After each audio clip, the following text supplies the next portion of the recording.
Hello guys, for today's video ay gagawa tayo ng thumbnail.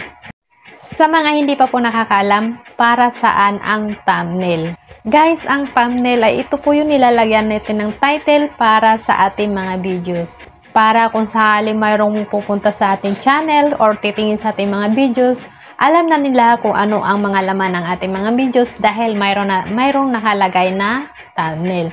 Kasi ang thumbnail, yun yung nilalagyan natin ng title kung ano ang videos na ating ina-upload.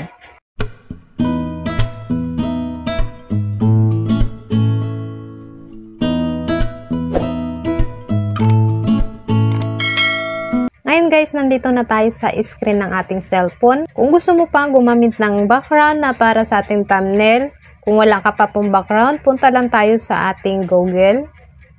Yan, search natin ang plain white.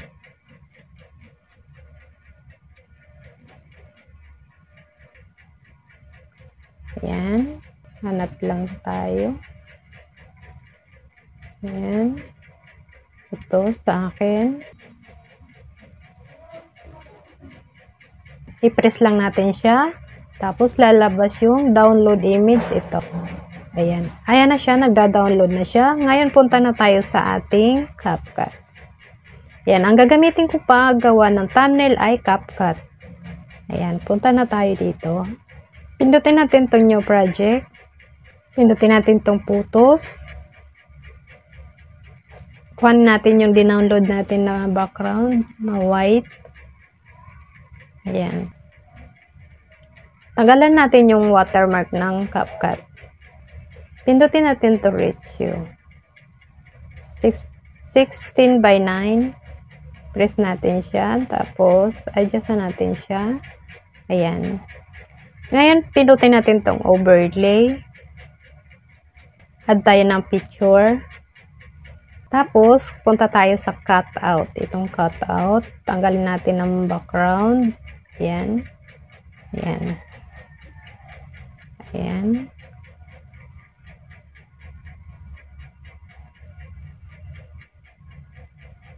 Ayan.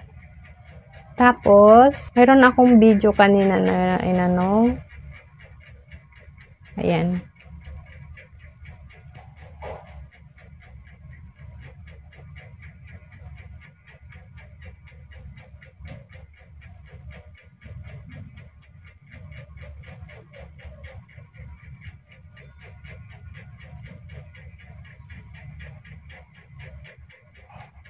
Ayan. Text. Pindutan natin tong add text. Paano gumawa ng intro. Ayan.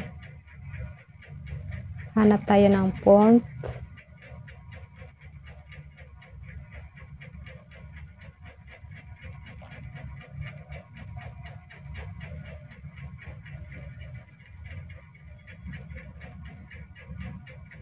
Ayan.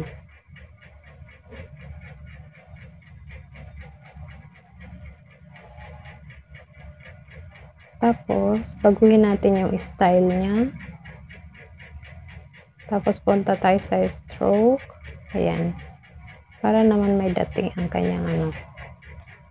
Tapos, ayan.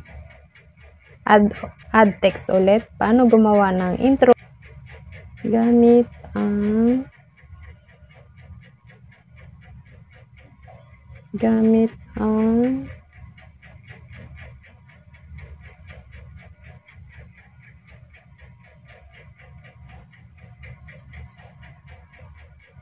CapCut apps.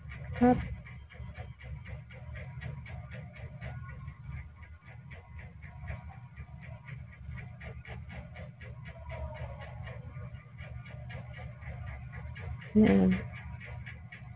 Tapos, lagay natin yung CapCut na logo. Pindutin natin tong overlay. I-add natin yung CapCut na logo. Ayan. Tapos, para matanggal yung background, pindutin natin tong chroma key.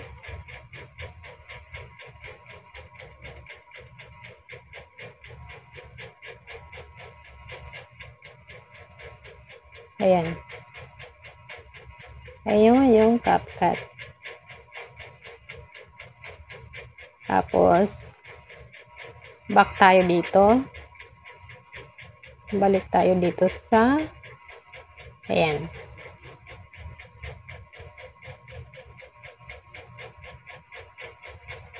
I-ano natin. Tanggalin natin ang background. Chroma key. Pinutin natin chroma key. Shadow or intensity. Try natin. Ayan. Ayan. Tapos, punta tayo sa sticker. Sticker. Social media logo.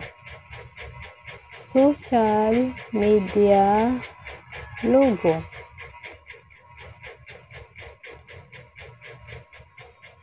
Ayan. Nandito lahat, guys. Sa CapCut.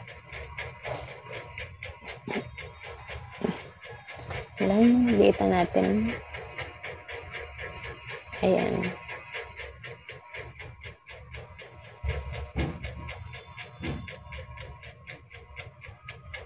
Ayan.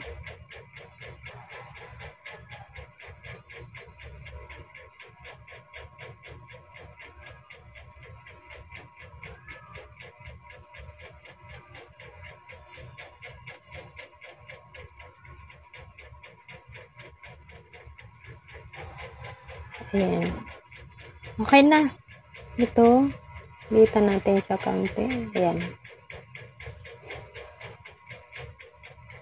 Ngayon, guys, i-ano natin siya. Ganyan natin. Ayan. I-chat screen natin siya. Ayan.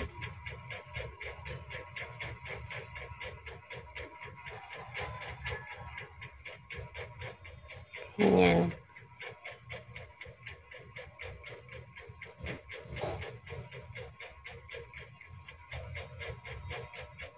Ayan. Download natin siya. Google Chrome. Punta tayo sa Google Chrome. youtube.com.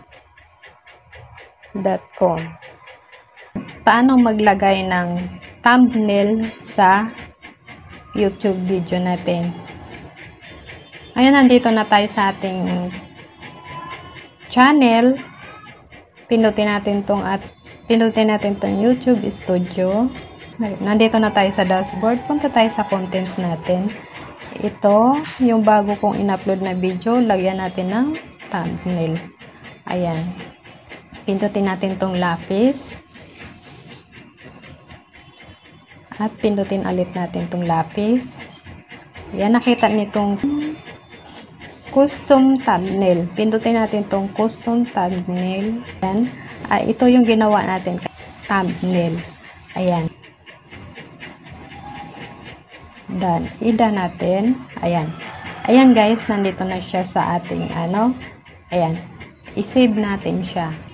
Hintay lang natin siya matapos. Ayan. I-press lang natin siya. Ayan. So, ayan, guys. Mayroon ng thumbnail ang ating in-upload na video kanina. So, ganun lang guys kadali gumawa ng thumbnail.